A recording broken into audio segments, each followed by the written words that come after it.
Hello, this is Walt Smith on Blue Moon Rising TV, back for a very special silverware edition of Walter's Glass Half Full. So without further ado, hey, let's have a look at some of those comments. LFC Review King. We will insult everything you stand for come Sunday. I don't know how that one works out for you, mate. Just regarding the Capital One Cup final, and no one can actually accuse City of disrespecting the Capital One Cup final this year. City, the first team in England to actually win some silverware, and folks, we're in the hunt for more. If it weren't for some actual bad finishing and some great saves by the Liverpool goalkeeper, we could have absolutely smashed them right out of the park. A special mention actually has to go out to our goalkeeping sensation, Mr. Caballero, who made social media and, let's face it, lower-end newspapers absolutely explode in Willy double entendres. Willy stood firm to the Liverpool penalties. You get that kind of drift. Can't believe the difference that Vincent Kompany actually makes to that back line. Every single player around him simply improved. Everybody in life could have a Vincent Kompany on their shoulder just to be a better person. Phil Jones could always do with a big Vincent next to his side. The City fans were absolutely superb and a good day was had by all. Well, unless you support Liverpool. The last time we won the League Cup, we went on an unbelievable run. And here's my favourite Liverpool word, I hope history repeats itself. We suffered our annual defeat at Anfield and according to sources, they had their bus parade the next day. So, Manchester City have actually got one trophy on the shelf. And in the famous words of Billy Idol, I hope we're going after more. Moabika. Champions of Europe. You'll never sing that.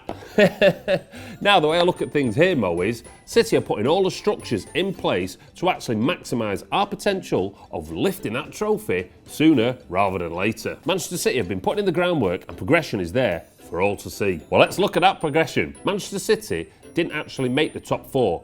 Firstly, Peter Crouch, of all people, breaking Manchester City hearts at the Etihad. The very next year, by a strange quirk of fate, Peter Crouch scored an own goal to allow us to sneak in to the Champions League. I remember turning up for that match with the excitement of hearing the Champions League music, obviously before the booing. Then Manchester City qualified for the last 16 after 2 years in the Champions League group of failure. In the last 2 years, Manchester City have then been knocked out in the last 16, otherwise known as doing an Arsenal. This season, we've won our Champions League group, despite there being no easy teams. We look well placed to bang our way into the last 8. But as I said, nothing in life is guaranteed. Getting Pep is seen as progression to take us forward to that promised land. I personally believe that Manchester City are going to win it over the next few years just because you can see that line of progression and upward trajectory. The best team doesn't always win the Champions League. Well, look at Chelsea and Liverpool, but Manchester City will certainly be knocking at that door. I can't think of another British team that's preparing itself in the same way for Champions League glory as Manchester City. So Blues, it's a great time to be alive and it's a great time to be a Blue. Cheers. With the next comment, I'd like us just to take a step back in history and look at Manuel Pellegrini when he rested those players for Chelsea, because I think he played a blinder. German citizen.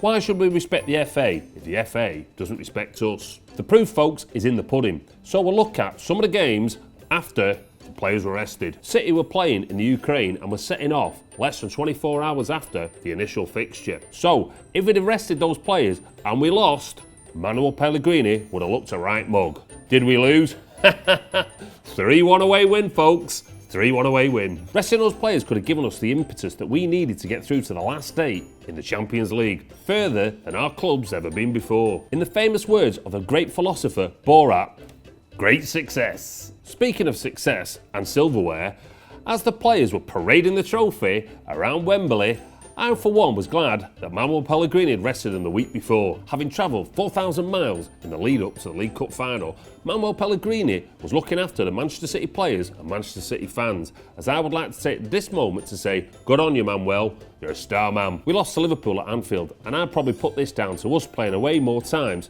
than Wayne Rooney on the lead-up. The players covered over 4,500 miles, and to be fair, at times, it did look like we were running in treacle. Well, that about sums up another week of Walter's Glass Half Full. Now, if you need a bit of positivity injected into your blue world, well, what are you waiting for? Get tapping below. Oh, time for another.